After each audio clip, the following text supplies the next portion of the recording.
If there was a single tragedy that defined Hurricane Irma, it was the deaths of at least a dozen people after the loss of power knocked out the air conditioning at the Hollywood Hills nursing home. Has anything changed since then? CBS 4's Jim DeFede covered the nursing home tragedy last year and went back looking for answers. The images are unforgettable. Nursing home residents, drenched in sweat, being wheeled into the parking lot of the rehabilitation center at Hollywood Hills. 4 people died inside the home. At least 8 more perished within hours of being evacuated. This incident was in the making for years. State Senator Gary Farmer represents Hollywood and the surrounding area. It goes back to the deregulation of the nursing home industry in general. One thing with capitalism, if there's no financial downside, if there's no accountability, responsibility tends to wane.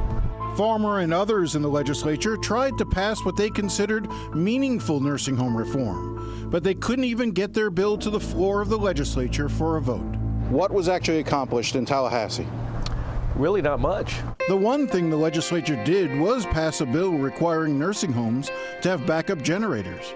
Farmer said it was little more than a stunt because federal regulations were going to require nursing homes this year to have backup generators anyway. And we had the audacity to pass a bill that gives them some tax relief for buying a generator that they were really already required to have. So they got a financial break to comply with the law. That's how special interests work in Tallahassee. They tend to obfuscate things, they tend to distract people from the true issues, and then they pass something and they claim it's reform when it's really not. Sadly, Farmer notes, the legislature continues to allow the nursing homes to essentially be on the honor system when it comes to protecting their residents. Okay, we've got a requirement under state law that you have an emergency plan in place. But nobody goes to these facilities to inspect them and ensure that they have the supplies, the resources, the training to implement the emergency plan when it becomes needed. And so, yeah, Jim, I'm fearful that this could happen again because we haven't addressed this problem or this potential tragedy happening again in the way we should.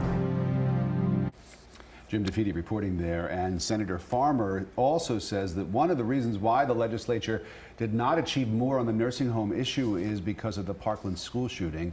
Once that happened, he said lawmakers were consumed with gun and school safety issues and left no time for anything else. Meantime, the owner of the Hollywood Hills nursing home where those residents lost their lives is in court trying to get his license back. Now that ruling is predicted to come down in a matter of weeks, and no one has been criminally charged in that case, but we continue following it, of course.